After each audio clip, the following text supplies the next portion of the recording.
Hello everybody, आप सभी ने टेलीफोन और फ़ोन ज़रूर देखा होगा ना। हाँ, जिससे अभी आप ये वीडियो देख रहे हैं।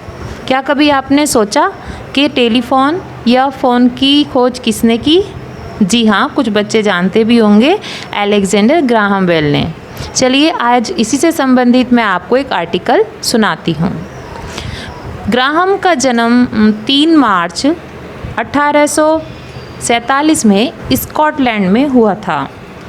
इनके पिता अलेक्जेंडर मेलविले बेल एक प्रोफेसर थे, जबकि माता एलिजा ग्रेस सिमोंड्स बेल गृहिणी थी। गृहिणी मतलब घर का ही काम करती थी, लेकिन वो सुन नहीं सकती थी, वो इसका मतलब बहरी थी।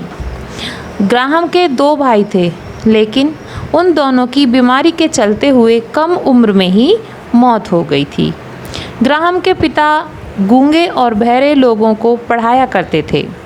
उन्होंने बहरे बच्चों के लिए विजुअल सिस्टम बनाया था, जिससे वे बोलना सीख सकें। आपने देखा होगा ना, जो लोग बहरे होते हैं उनके लिए हाथों के जो सिग्नल होते हैं, हाथों से इशारा करके उनको सिखाया पढ़ाया जाता है, उसको कहते हैं लैंग्वेज विजुअल सिस्टम। तो उसकी खोज उनकी पिता ने की थी। ग्राहम की पहली गुरु उनकी माँ थीं। वे बहरी तो थीं, लेकिन बहुत ही अच्छी पियानो वादक और पेंटर भी थीं। कहते हैं ना, एक अच्छी माँ अपने बच्चे को बहुत ही संस्कारी और अच्छा और विद्वान बनाती है। यही हुआ ग्राहम बेल के साथ। ग्राहम ने स्कूल में ज़्यादा शिक्षा ग्रहण नहीं की। बचपन से ही ग्राहम को इस दुनिया के प्रति एक अजीब सी जिज्ञासा थी। ग्राहम अपनी माता के बहरेपन से बहुत दुखी थे। उनसे अच्छे से बात करने के लिए ग्राहम ने हाथ का प्रयोग कर इशारे से बात करने की भाषा सीखी, ताकि वो अपनी माता की हर बात को समझ सकें। अलेक्जेंडर की माँ और पत्नी दोनों ही बहरी थीं, जिस वजह से उन्हें ध्वनि विज्ञान यानी साइंस ऑफ साउंड में अच्छी रुचि थी। ग्राहम बेल को पूरा यकीन था कि टेलीग्राफ तार के जरिए ध्वनि के सिग्नल को एक जगह से दूसरी जगह भेजा जा सकता है।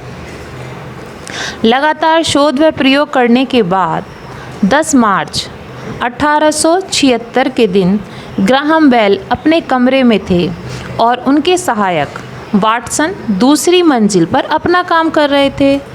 बहुत दिनों से लगातार अलग अलग यंत्रों को जोड़ने पर भी उन्हें तारों के जरिए ध्वनि संचरण में सफलता नहीं मिल रही थी। लेकिन उस दिन पता नहीं तारों का कैसा संयोजन बना कि काम करते करते ग्राहम बेल की पेंट पर हल्का सा तेजाब यानी कि एसिड गिर गया और उन्होंने वाटसन को मदद के लिए पुकारा, जो कि ऊपर दूसरी मंजिल पर काम कर रहे थे। उन्होंने कहा, mister Watson, come here, I want to see you.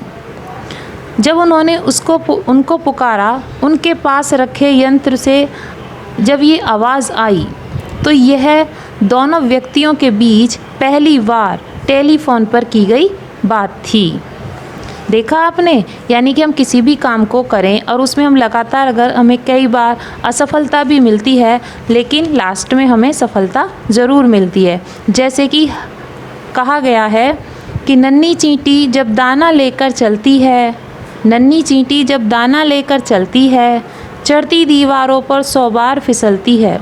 मन का विश्वास रगों में साहस भरता है, चढ़कर गिरना गिरकर चढ़ना ना अखरता है। आखिर उसकी मेहनत बेकार नहीं होती, कोशिश करने वालों की कभी हार नहीं होती। इसी तरह हुआ अलेक्जेंडर के साथ।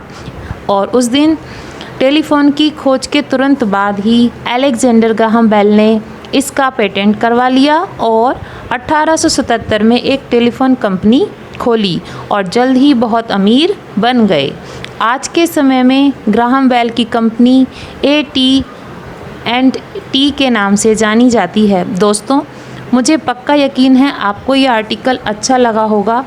अच्छा लगा हो तो अपने दोस्तों के साथ शेयर करें, ताकि सभी बड़े हों या छोटे मेरे इस चैनल से जुड़कर अपना ज्ञान बढ़ाएं, और वो भी एक मज़ेदार कहानी के रूप में।